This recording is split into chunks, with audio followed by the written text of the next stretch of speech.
It's the Monday evening edition of Weather for Weather Geeks here on the 3rd day of May, 2021. Hope you had a good weekend. The weather improved over the weekend after a frosty start Saturday. It was nice and balmy for Sunday afternoon, but today a little bit cooler thanks to the clouds and the occasional showers that we've had. Let's take a look at today's official numbers at the Youngstown Warren Airport in Vienna, where the high was 67 degrees today. That was just after midnight. We did manage to get up about that high this afternoon in a lot of places. 55 was the lowest temperature we had first thing this morning. 88 the record back in 2012, the record high, the record low 26. Back in 1986, we picked up 0.39 inches worth of rain at the airport today. And other local rainfall amounts look like this. In Calcutta and East Liverpool and Glenmore area, southeastern Columbiana County, 0.47. Downtown Youngstown, about a half an inch. About a third of an inch from Canfield down towards Latonia, and a quarter of an inch to a third of an inch fairly common in areas north of I-80 in both Trumbull and Mercer counties. All right, as of about 7 p.m. on this Monday evening, clouds are returning after a few intervals of late afternoon sunshine, and some showers have been pushing across Alliance, Kent, Ravenna, Canton, Minerva, down towards Carrollton, and all of this is tracking off to the east. No lightning and thunder with this at the moment.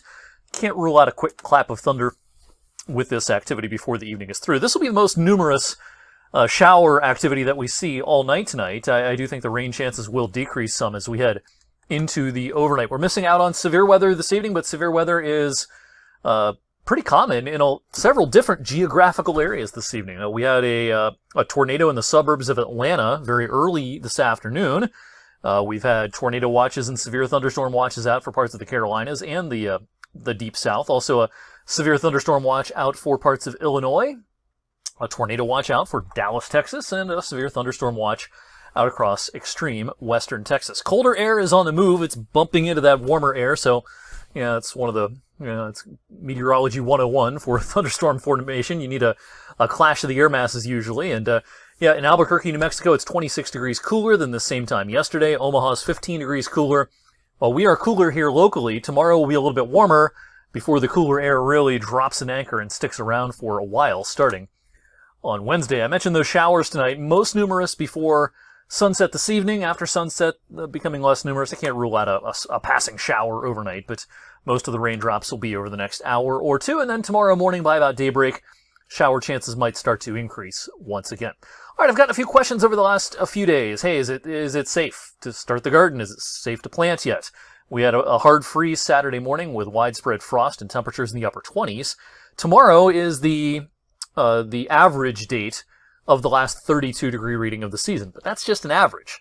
Half the time on May 3rd, we've seen our last freeze of the season. Half the time it occurs after May the 3rd. So kind of we reach the 50-50 point, if you will, on May the 3rd, and those chances increase during the rest of May. What about this year? Those were the historical averages. This year, I do have some concerns for later this week into this weekend. I would say our odds of having seen the last freeze are a little below average, thanks to the possibility of a couple of cold nights later this week, specifically Wednesday night, Thursday morning, and again Friday night into Saturday morning. Right now, our forecasted low temperature both of those mornings is 36, which means that frost would be possible.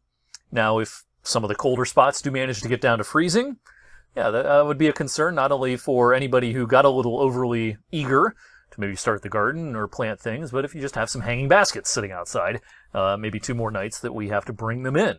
Every time we've had a frost or a freeze over the last, 10 days or so, I've said things like, well, this might be the last one of the season, but, I certainly haven't guaranteed, and for good reason.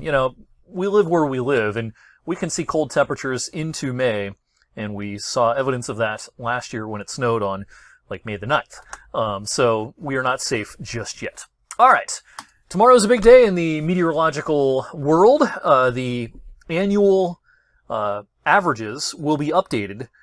This happens once every 10 years. The climatological averages that we often talk about on weather graphics and on maps, those are based on 30-year averages, and those update every 10 years. Our previous set was from 1981 to 2010, and now everything shifts forward 10 years, and so the new averages will be based on 1991 to 2020. And no surprise, they're all going to go up. Now, these numbers I'm showing you here are the old averages for meteorological spring. I'm going to have to update this graphic and many others with new averages coming in. And yeah, we've been warming in just about every month and every season over the last 30 years, some months and some seasons more so than others. Winter and spring are two seasons that are warming faster than some of the other seasons. But we'll be talking a lot about these new averages, not only tomorrow, but in the days and weeks and months ahead as we get set, get used to kind of a new normal, if you will. Some of the numbers are going to be a fairly dramatic change. Some of them will not be. And so, yeah, we're going to discuss it a lot here on Weather for Weather Geeks. All right, tomorrow's SPC outlook from the SPC Storm Prediction Center.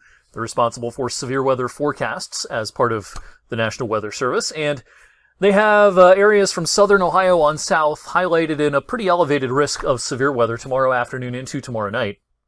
Either a level 2 or a level 3 risk from, roughly Zanesville, Cambridge on south down into parts of the Tennessee Valley into the Gulf Coast region. Around here, we're in kind of that 1 on a 1 to 5 scale, low-end risk of severe weather tomorrow. I don't think severe weather is all that likely.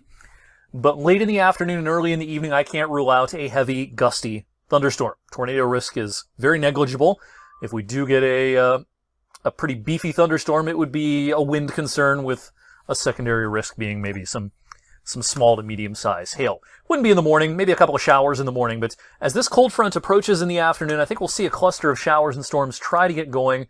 Columbus to Zanesville to Cambridge and down towards Athens, Parkersburg, and maybe getting as far north as our television viewing area, but I like SPC's outlook tomorrow with the higher odds of stronger storms being off to our south. It's just something that can't quite be ruled out around here. Again, late in the afternoon, early in the evening. In the wake of the front, boy, a raw day coming up on Wednesday. Some morning showers.